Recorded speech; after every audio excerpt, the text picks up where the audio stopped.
What's up, everybody? Junkyard Dawgcast. I'm Jake Rowe with Dawgs 24/7. I had some stuff fall right here right before the show started. Horrible sign, Rusty. Horrible sign. I think I had to fix it. I think I got it all fixed back up. But there's two ways to look at what we got to talk about today, Rusty. Georgia's not SEC champions. Georgia just dropped their first game in the last 16. They had won 16 in a row. Was that a record or No, they needed to beat Alabama to tie the school record, which is 17 straight wins. That starts over, and we'll see if they can get two more this year. But, and I think I want to talk about this first, Rusty, not necessarily because it's sunshine and rainbows. It's not, and we're going to get into criticisms, and we're going to get into why Georgia lost that game. But Georgia's in the exact same place with the exact same opportunity to do what they wanted to do, even though they lost the game. And I think that's important to keep an eye on. That if I'd have told you as a Georgia fan, if I'd have told you guys on August 1st, May 1st, February 1st, that Georgia was going to be in the playoff as the number 3 seed, playing in the Orange Bowl, you'd have taken it. So that's where we are, Rusty. Yeah, I mean, everything's still in front of you. I mean, it's obviously we could talk about that loss, and we will talk about that loss, but it is something that Georgia, I said it in our podcast last week, Georgia needs to beat Alabama, number 1. They need to beat Alabama to win the SEC championship, number 2. And they need to beat Alabama in that building in December. And they have not done that again. So that's something that, they're going to answer for and those types of things. But on the flip side, everything is still in place for Georgia to win a national championship. Now, it's a 2-game season. If you win the next one, likely, my opinion, get another shot in Alabama. So, it was a tough loss. It was kind of unexpected what the outcome. I don't know that people were shocked that Alabama won. I think they were kind of shocked at the offensive output that Alabama was able to get, how the game unfolded. But, with Georgia, I was told, and Jake, this won't surprise you at all, but with those leaders in that room, I was told it was a very emotional there were some speeches given by some upperclassmen and how they felt like the next couple of weeks are going to unfold and what's expected of this team. Not only what's expected of this team going forward, what's expected final exams, tutoring sessions, little details. You better be focused and ready to go as everybody comes back together, preparation to be in Florida, I believe on December 26th for a game on the 31st. So we'll see, but, doesn't surprise me. A lot of senior leadership, upper class leadership, and we'll see how this team rebounds. And I thought it was really important, hearing Kirby Smart say, got no reason to believe he wouldn't be telling the truth on this, but that he had players texting him, yesterday, what's the schedule? When can we get back to work? And Rusty, I'm going to give some thanks to the football gods and to the University of Georgia football program right now. That Georgia's in the playoff, and we're not, you and me and Kip, we're not like grabbing and snatching and calling and texting, wondering about opt-outs right now. Yeah, no doubt. Oh, my God. Like, I'm so glad that's, almost certainly, you never say anything's impossible. Yeah. But a 99.99999% chance you're not going to deal with any opt-out discussion and stuff like that. And that's big. That's big too. And again, Georgia's in the playoff. Georgia's got to play Michigan in the Orange Bowl instead of maybe Cincinnati in the Cotton Bowl. In the Cotton Bowl, right? In the Cotton Bowl, and that's probably not exactly where Georgia wanted to be. I think, Rusty, both of us kind of knew going in that Georgia was going to play in Dallas if they got the chance to tell where they wanted to play, just like Alabama's playing in Dallas for probably the same reasons. South Beach, lot less distractions. So a lot less distractions. And I think, just looking at it from the media schedule point of view, you're bouncing between Fort Lauderdale and Miami, and then the stadiums in Miami Gardens. The logistics of it all are weird. But both teams are going to have to deal with that. Both teams, both Georgia and Michigan, are going to have to deal with that.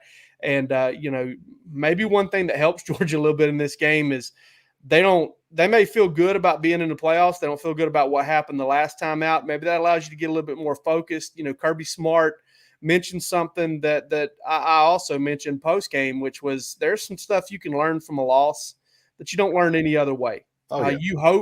You hope if you're a team that you can kind of get through some of those close games and take the scares the right way. Georgia didn't have that. Georgia ended up getting a loss. And, there are some lessons that Georgia can learn from that. Rusty, I got a question for you, something I've been thinking about. Georgia went up 10-0 in that game on the first play of the second quarter. Mm-hmm.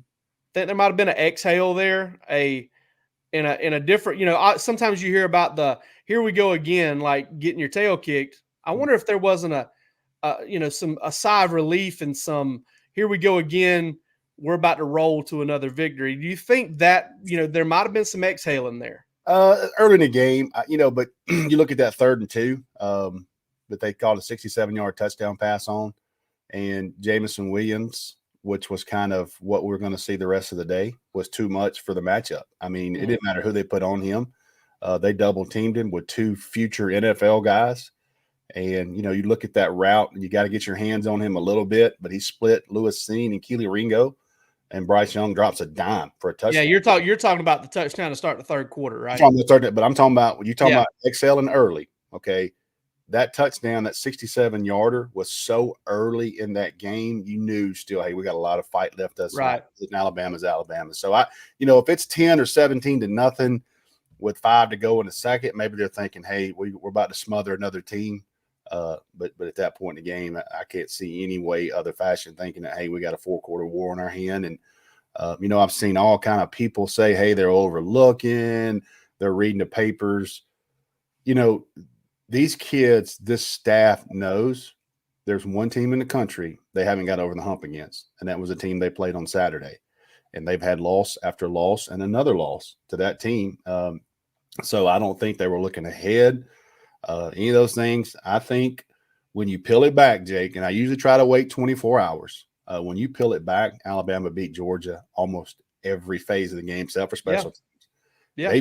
They beat them. I mean, they you name it, they took an L, and they lost a lot of individual matchups. Now, it doesn't mean that's going to happen again, but on Saturday, they lost a lot of individual matchups, and especially, and I mentioned this on the pod last week when we were asked, Georgia's back end was going to get tested speed-wise. Could they run with those Alabama wide receivers? And I'm going to tell you something. Me and you talked about it sitting side by side in that press box.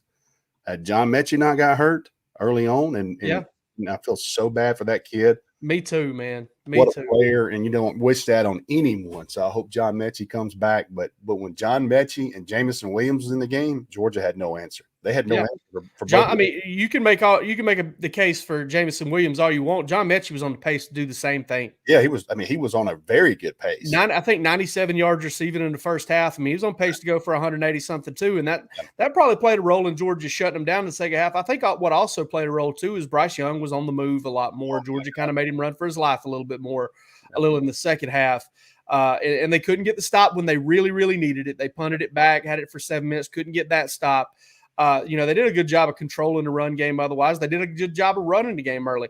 I say what I say about the 10-0 thing, not necessarily to say, okay, well, they relaxed or they gave up or they thought they had it in the bag, but a team that had not faced a whole lot of adversity over the past 3 months, to me, that happens. Maybe it shakes your focus a little bit. Maybe it kind of, maybe on that next defensive possession, you start smelling a little blood and you smell a little too much. I don't know exactly what happened on that play. I'm not gonna coach 30 these kids, that guy that puts out those videos, but I think he was on to something a little bit there with Lewis Seen kind of sucking up onto the drag route. And what happens if Lewis Seen stays home on that play and Bryce Young has to pull it down and Georgia gets a stop there?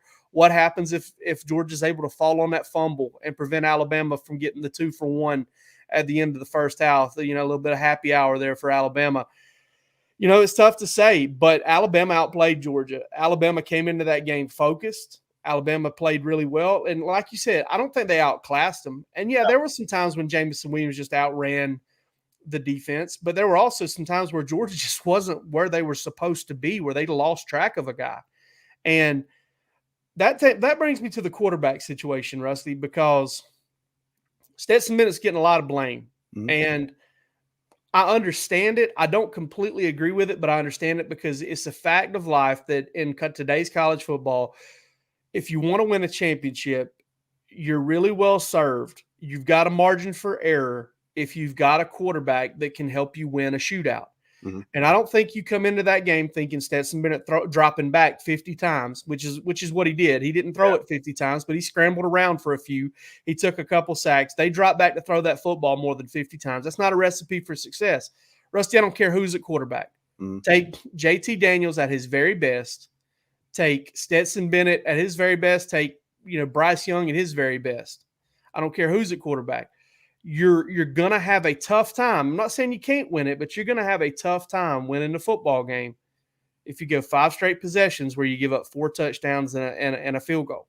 24. You're gonna have a tough time winning that game. What they go 24 points in a row in Georgia? 24 points in the second quarter. They went 17 points in a row. They outscored Georgia 31-7 in a like a 17 or 18 minute span there in the second and third quarter. And listen, I'm not saying that Stetson Bennett couldn't be. Stetson Bennett made 2 boneheaded mistakes that really hurt Georgia. Stetson will be the first to tell you that. Stetson missed some throws. He didn't play perfectly. He didn't play great. I think he played okay. I think he did some good things to help Georgia in that game. But I also think Georgia's taking a knife to a gun battle if they've got to try and win a shootout with Stetson Bennett at quarterback. As much respect as I've got for the kid, it's going to be tough for him to do that. But I think it's going to be tough for any quarterback to do that if you don't play at least a little bit better and challenge a little bit more on defense. There's no doubt. Now, here's I'm going to go 2 things with you, Jake. I'll address the Stetson Bennett deal here. And Jake, if you'd told me he was going to throw for 47 and 3 touchdowns on Bama, I'm telling you right now, Georgia's going to win that football game. That was something really good happened, but he had 2 critical turnovers. He had a red zone, and I've seen people say that wasn't his fault. I don't know the tape enough and what the route was there. Somebody mentioned on Twitter, an analyst from SEC Network that Brock Bowers quit on that particular route. Don't know, okay? But I do know that he walked into that pick 6. He stepped in there and threw, and they jumped the route. It was very similar to what Chris Smith did against Clemson for his pick 6 against them. He jumped the inside, a little slant, and jumped it. So, and he almost did that same thing on the first play on the first drive of the game. Almost did the first thing. That needs to be brought up. I don't want to absolve him of everything. I mean, he could have easily thrown 3 picks in that game. For me, you've got 2 sample sizes of Stetson Bennett versus Alabama. Okay, and you lost both games by 17 points. Now, saying that, does this staff believe they can run the ball better to create better situational throwing? Because when Stetson's rolling, it's play action. It's bootleg. It's working him outside the pocket. There were plays he made the other day. Some of his best plays were avoiding a sack and getting a 2-yard gain. Where if that's JT Daniels, it's 2nd and 16. And with Stetson Bennett, it was 2nd and 9. Or I'll counter with this. Or, JT playing the game the way that he does, the ball comes out quick. And, we don't know that. We don't know what the decision is going to be made. From the people that don't want Stetson Bennett, I'll say they've got 2 sample sizes of him. Okay. Now we have to say both sides. Now, can the Georgia staff go, you know what? We've got to do this better to help him get a better chance. And it was a different defense he faced the other night than he did last year.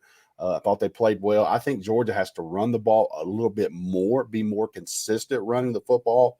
But they got out of their game. When they couldn't stop Alabama, Jake, they got out of their game. They got out of what and not Georgia didn't say, hey, let's get out of it. Alabama made them get out. So let's make that clear. I think seeing the reactions after the game, I understood it was going to be heated. Me and you both have been in this business long enough to know there's going to be a lot of but as time goes on, and I got a chance to watch the game again last night, you got to tip your cap to Alabama, man. They made some plays. I mean, Georgia was here's one thing I want you to go back and watch because Georgia had no sacks. But go back, if you can, and watch how many times Georgia knocked Bryce Young down. They got him. They hit him. The kid kept getting up and making plays. You got to tip your cap, man, at some point. This guy was a 5-star for a reason. Now, can Georgia, if they rematch, change up some things. You know, they got to get their hands on the receivers a little bit more, and playing without Mechie is going to be a little bit different, because that guy was a problem for Georgia. So how are they going to match up? Who's going to play star? What different look they're going to give? All that is to be determined. They've got a huge game against Michigan first before potentially getting a matchup. But I think the staff at Georgia is going to have to make a decision of, can we think we can put together a better package? Are we going to trust running the ball more? And we're going to trust our defense to keep us in the game a little more and come with a little tweak package against them. Only time will tell there, Jake. I agree. Let's take a break here real quick, Rusty. We're going to jump into some more of this on the other side.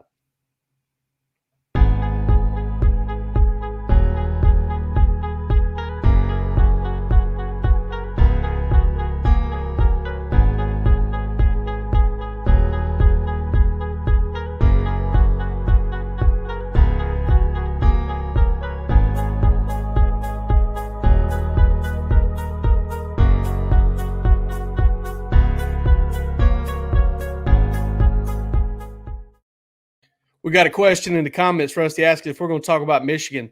I hadn't gotten into that one yet. I hadn't really jumped into Michigan yet because we got so much time to do it. I will say this though, real proud, real happy for my man Mike McDonald over at Michigan, a double dog, undergrad and graduate student at the University of Georgia. Worked under Todd Grantham as a GA. Went to the Baltimore Ravens as an analyst, became a defensive backs coach and a linebackers coach there for the Ravens, and now he's the defensive coordinator at Michigan. Mike and I coached together at Cedar Shoals High School back in, I think it was 2009, I believe. Real proud of that dude because it seems like, the addition of him has helped that culture and has helped that defense, and Michigan's playing good football. And Georgia's got a challenge ahead of it. Early thought on that is Georgia matches up well. I'll be honest with you. I think it's a great matchup for Georgia. I do too. Because I think that Michigan's defense is really good, but Georgia is when Georgia's focused, when Georgia's locked in against the run, Georgia can stop the run. You look at Alabama and Brian Robinson, the warrior that he is, and I said he was, and God Almighty, did he not put that foot forward on Saturday? He carried the football 22 times against Georgia. Georgia did a good job containing Alabama's base run game. It was Bryce Young getting 3 carries for 40 yards that kind of put them over the top there as far as the run game goes. But Georgia's still the same run defense that they've been all year, and Michigan really needs to be able to run the football to be successful. They ran it against a good Iowa team, but Georgia is really good against the run, and I like the matchup for Georgia.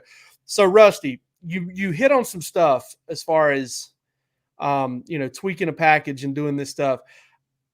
I want to get your thoughts on this. I think one key for Georgia, one way or the other, whether they end up replacing some guys or making some personnel changes, or whether other guys just kind of get better, they're going to have 15 practices. They're probably not going to use all of them. Almost nobody ever does.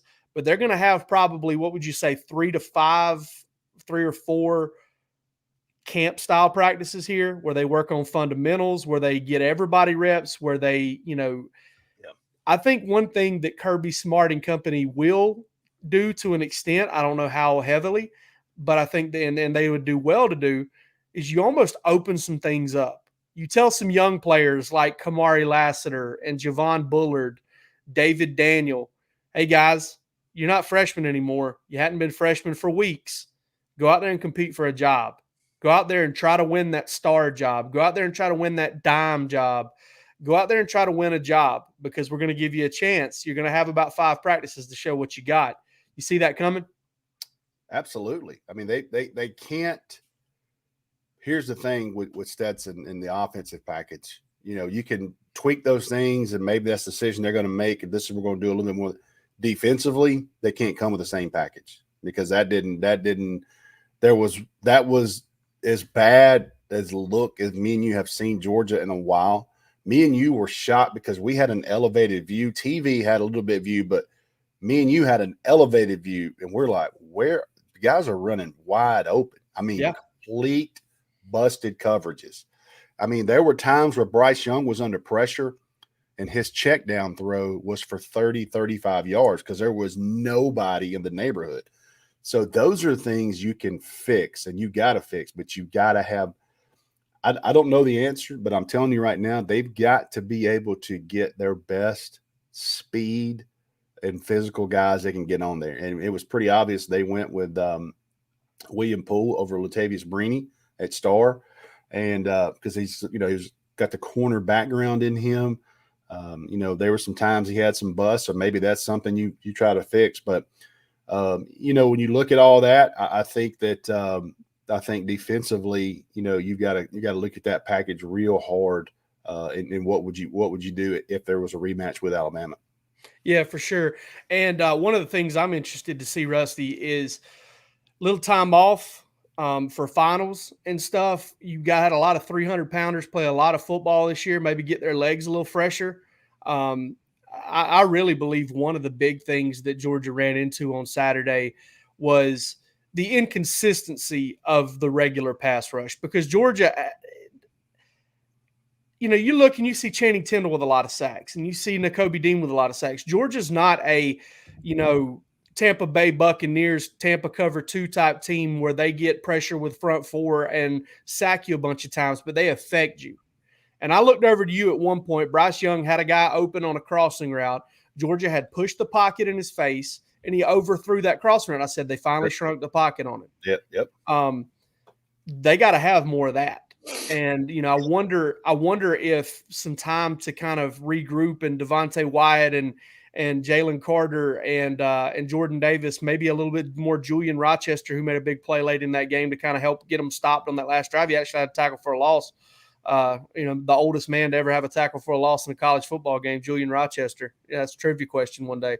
But yeah, you know what Bama did? I liked. They worked space really good, and they made those defensive linemen run this way. They did. How many times we see the bubble, the flare to Jamison Williams in motion? I thought Alabama did a great job of pre-motion to determine what Georgia's in. Yeah. And then they threw the ball in space, and they made those big guys run. And come third quarter, there were some hands on some hips. So, with that, you saw what Alabama's going to do to you. And with that, you got to bring that depth in. You got to be able to say, hey, maybe Jordan Davis don't play on second down. Maybe we got to get somebody in there that can get some move, because Jordan Davis is primarily that run stopper.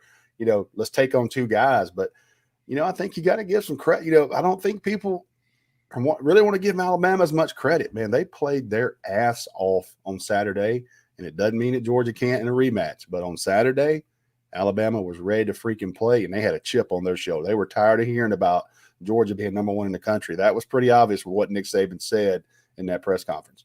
And there's something I've always said about seniors, and I'm going to bring this back full circle. Something I've always said about seniors is when you have seniors on your football team, there's a certain level of urgency there that you just can't manufacture it. Yeah. You can't. There's nothing you can do to make up for it, because they know it's the last go round and all that stuff. I think that you can also say that for a team fighting for its life. That's right. And Alabama was fighting for its life. And I'm not saying at any point Georgia was like, the SEC championship game doesn't matter. I mean, I think Kirby Smart showed you how much the SEC championship game mattered to him, that with a chance to kick a field goal and go down 11 and make sure he stayed in that ball game, he went for it on 4th and 9. So they were in it to win it at that point. I thought that was we got to try to win this ball game, guys. So, Georgia was in that to win it, but Alabama had that little bit of extra juice. And, I'm not so sure that if Georgia and Alabama meet again, and listen, they got to get through Michigan first, and that's not a gimme. Georgia's favored, I think, by 7.5 early on. But if Georgia gets through Michigan and gets to that Alabama game, I wonder if – because I think Alabama's going to handle Cincinnati. Cincinnati may be able to challenge them a little bit, but I think, Alabama's probably going to win that one. Georgia's able to get back to that Alabama game, the script might be flipped a little bit. That good rat poison Nick Saban was talking about. Maybe Georgia gets a little bit of good rat poison.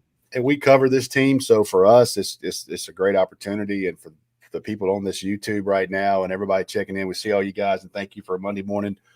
But I'm watching so many shows last night, and I'm watching so many shows this morning, and nobody wants to see Georgia and Alabama play again. I mean, they're like, oh no, I watched Heather Dennis, one of the ESPN announcers this morning. They asked her, hey, what do you think? And she goes, I think it's going to be Georgia and Alabama. It pains people to think these two SEC schools, they're going to go to Big Ten country and play. Now, Georgia has to beat Michigan and Alabama has to beat Cincinnati, but both are pretty heavy favorites going into those games. But I'm just saying it was kind of, to me, is like, oh, man, and nobody wants to see these two teams together. These two fan bases do, but it'll be interesting to see how that unfolds in the national media as this game, if that game does happen indeed. Well, Rusty, getting ready to end this thing, but I want to say something to Georgia fans real quick. I get it. I get the emotion. Sure. I think everybody needs to, put this opinion that Kirby Smart's trying to prove a point, or ego, or that he just likes Stetson Bennett more, or all that stuff. I think you need to put that in a trash bag. I think you need to double bag it. And when they come pick up the trash this week, make sure it's there for them to pick up, because that's just not the case. I mean, Kirby Smart wants to win. And I'm not saying he's always right and he's infallible. He's not. I've critiqued Kirby in the past. I kind of joke about the fake punt a few years ago against Alabama. Like, what in the hell were you doing? Oh, my goodness. But when it comes down to this decision, I don't think it's ego driven. I mean, I know it's not ego driven. It's not ego driven. It's not I'm smarter than anybody. It's not I like Stetson more than anybody. It's just that, right now, based on all that they have and all that they've seen, to this point, Stetson's been the guy. Does JT Daniels turn a corner, find a spot that he can get in and challenge for that job? We'll see. But like I said earlier, I don't care who your quarterback is. You're not giving yourself a very good chance to win if you don't play better around them than what Georgia played on Saturday. And Alabama played really well, and they forced Georgia to play bad in some situations. Yep. But Georgia played bad all on their own, all of their own fault in a lot of situations too. And that's just the way it goes. And, it's in the books. Pick your head up, folks. Georgia's in the playoff. Georgia's you play all season. You start the season, Rusty, wanting to get into that 2-game season at the end of the year. Yep. Georgia's got a 2-game season going on now. They hope it's a 2-game season. It's a 1-game season to start and possibly 2. It's where you want to be. And I think there's a lot to talk about. There's a lot to break down. There's a lot to get excited about. So flush it, man. Flush it, get ready to support your team and have a good time, because Georgia's going to the playoff. And like I said several years ago when Georgia was in it 2017, Rusty, and all those folks were saying, we're playing with house money, Rusty. We're playing with house money because we're going to be here for the given. Hey, you're back for the first time in 4 years. It's hard to get here. Enjoy it while you're here. That's right. And, it's Bama. We don't have to shy away from it. It's the game that Kirby Smart needs to win is to beat Alabama. Okay.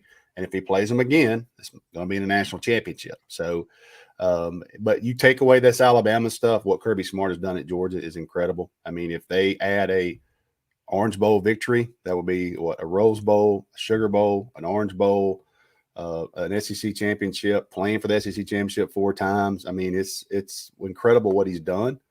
Kirby Smart will be the first to tell you. I guarantee you he knows, and he wants to beat Alabama as bad as anybody on this channel right now. He's a competitor. Dude's driven like nuts about winning a national championship at the University of Georgia. That's important to him. His wife played basketball at the University of Georgia. I mean, it is Bulldog blood in that house. So we're not shying away from that. We know that's the next step. But what Kirby Smart has done, Jake, since 2016, since that Liberty Bowl win, it has been an incredible run, and what he is stacking roster-wise at Georgia, they're going to be a threat every year to be at this point. That's right. And John Gibson says, I want to point this out. It says, where's fans not letting Kirby off on this quarterback situation because he continues to choose a less talented quarterback? Listen, I'm not saying let Kirby off the hook on anything, because Georgia goes out there and loses to Michigan and they look as unprepared as they look defensively. So on Kirby, it all comes back to the guy with 2 commas in his paycheck and has a big old nice office, okay? And people throw money at him to build those big new nice buildings, okay? That guy makes that money because he's the head of the program. I'm just telling you, it's not an ego thing. It's not a I like this guy more than I like the other guy. It's not Stetson Bennett's also from South Georgia, just like I'm from South Georgia. It's none of that conspiracy theory, tinfoil hat BS, okay?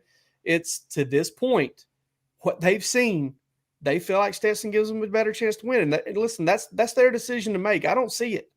I don't see what they get a chance to see. I think JT Daniels, best version of JT Daniels, and I think Rusty would probably agree with this too.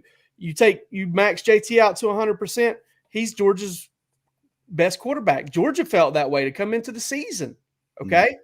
But I want to see a healthy JT. I mean, yeah, we got a chance to see him late in the last year. And I mean, they played Cincinnati kind of with a half roster type deal. He comes in and plays Clemson, doesn't play great. And we found out he was hurt. Like, I want to be able to see JT Daniels, a fully healthy JT Daniels against a good team. Cause I haven't seen it, in my opinion, because he hadn't had the entire roster around him. He played pretty good at times and not great against Cincinnati. I want to see the sample size, but again, I don't make that decision. And I know, that's going to be a point of everybody asking us about that situation. But all we can go with is what we see every week. And that's they're trotting Stetson Bennett out for every single minute of every game. And this team won 12 in a row. They got a bad taste in their mouth right now, and they'll prepare like it. And a lot of times, good teams with a bad taste in their mouth, they prepare a little different, and they get it going. And we'll be back. We'll be back to break down the Michigan game. We'll be back to talk about recruiting because what in the world, Rusty? Early signing days here. It's coming. If you're not watching Dawgs 247 right now, we're doing daily updates. Kirby Smarts. We already confirmed 3 visits today. I mean, those guys, nonstop, man. That's why they make the money. That's why they make the money. And we'll have it all covered for you over at Dawgs 24/7. Subscribe, Dawgs 24/7 on YouTube, Junkyard Dawgcast. We want you to come back. We'll see you later on in the week. But for this episode, I'm Jake Rowe with Dawgs 24/7. He's Rusty Mansell from the same place. Y'all take it easy.